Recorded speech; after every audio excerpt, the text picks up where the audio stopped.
pink up.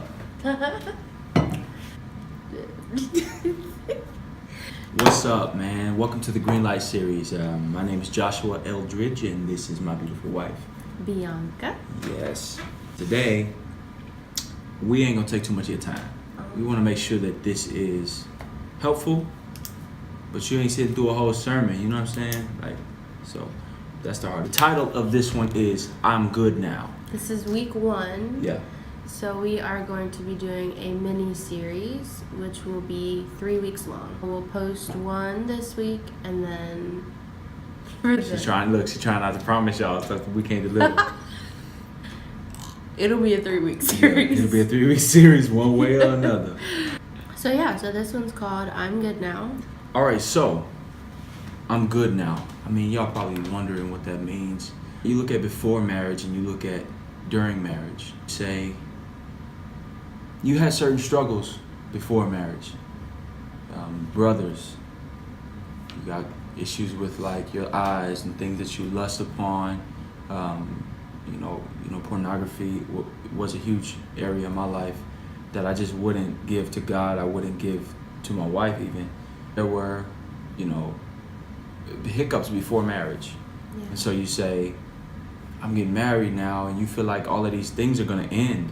You can now have sex. You can now look at, your wife in those areas. Sex is not bad. I'm not saying anything about that. Sex is God's idea, but it has been perverted in a lot of ways. Before marriage, I was like, man, I'm struggling. God, I'm struggling. And I was impure in a lot of ways. Pornography, you just indulge in it. And I was introduced to it for a long time before I met my wife. I was dealing with that throughout my teenage years. So coming into it, again, you feel like, I can finally have sex now. But guess what?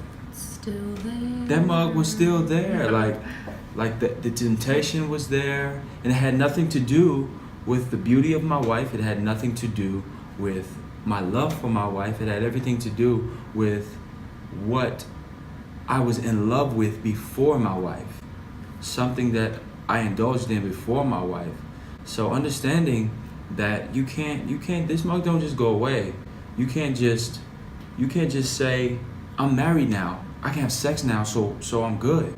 I'm good. Like, you're not good. Like if you got an addiction, if you got problems, you probably need to take some action, man, and be honest with your wife.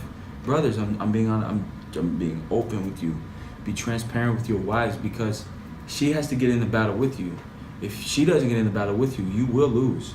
Because you're gonna be hiding it. Yeah. And the worst thing to do is hide it, man. Yeah. Hiding it early on in our marriage, hiding that. I had struggled with it, and being in a place where you don't want to hurt her, and having that be an issue for you, you hurt her more. Because the truth is, it's not that you don't want to hurt her, because you already hurt her. It's because you're embarrassed. Mm-hmm. And your pride is hurt more than you worried about her feelings, because you didn't care about her feelings when you was on that. All right. Also for women, we want our husbands to be open and honest with us. And from my experience, when he would tell me, I would shut down. Yeah. It's almost like I made it all about me, instead of, here's this man. And it takes a lot for someone to come out and say that to you, hey, I did this, and I know that I shouldn't, and I know that it hurt you. So that already was a huge step in our relationship, for him to feel comfortable enough to be I need to talk to my wife about this. Yeah. And so that's what I desired. And then when I got it, it was a different story, because it is hurtful. No one wants to even think about oh my gosh, you did this. Now it's, am I not enough? Am I not dressing up enough? Do I not have on enough makeup? What can I do to keep his attention? I had to realize it wasn't about me at all. It wasn't about her at all. No. And that's really, I'm telling you, get it out of your mind. We make decisions based off of how we think she's gonna think, and she is definitely gonna think it's about her. She's definitely gonna think that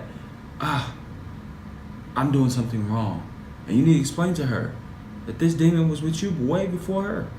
So one thing that has been really helpful for us was setting boundaries and being able to ask those hard questions. Yeah. You know, we've gotten to a point where I can say to him, like, hey, you know, how are you doing? Yeah. Like, how you doing? are you struggling at all? Like,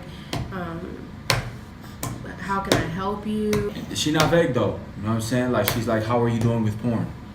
Yeah, I'm Like, very direct. like, how are you doing with lusting? How are you doing? Are you okay? And I think, you know, we beat around the bush. It's like, oh, how you doing, babe? Oh, I'm good. Like, nah, bro. Okay. Come on. Well, you kind of threw me off by turn. And having accountability, like, I'm one of his accountability partners, you know, he can talk to, but he has men in his life that will ask him how he's doing. He can talk to them about it, and I think that's really important because the enemy loves isolation. Any way that he can get you to feel like, you know, nobody you understand or I can't talk to anybody, that's when he can really throw more thoughts in your mind and make you question all kinds of things. I know this may seem like it's, you know, soft for a guy to be this way, maybe sissy or whatever y'all would call it. We really believe that these are inspired by him. These points and principles are inspired by him. Yeah, like she said, accountability, it is not a negotiable thing. Yeah.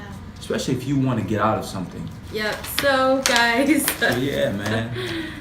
We're going to wrap it up here. Yeah. We love y'all, man, and we just want to be completely open, completely transparent. We believe that God uses all of us. Our scenarios, He uses our. He gonna turn this off. It doesn't work. It does work. Definitely work. Okay, well, we'll see. All right. We just believe that God's gonna use this for you. Whoever you are, you're struggling. You are not the only one. We're all struggling. I think He just turned this video off. We don't have all the answers. No, we definitely don't. But we have gone through a lot. I think the Father has allowed us to go through a lot in our little bit of being together. Yeah. And this great, it's taught us a whole lot. So. Yeah. If you guys are, you know, going through something similar as an individual or a couple, like we want you guys to know that we are here for you. Yeah. So whatever that looks like, whether that's texting or meeting in person, you don't have to have both of us. Like if it's a guy, you can obviously meet with him. If it's a girl, I'd be more than happy to meet with you. So just let us know. I hope this blessed you in some way. Helped you out. You can share if you like. You can comment, subscribe. Yeah, subscribe down below. No, I'm just kidding. No, I mean, not. you can if you want, but. We're trying to get this out, man. So yeah, whatever you need. Whatever you need. We're here for you. We're here. Oh my God. We love you guys, and we'll see you next time. Bye. Bye.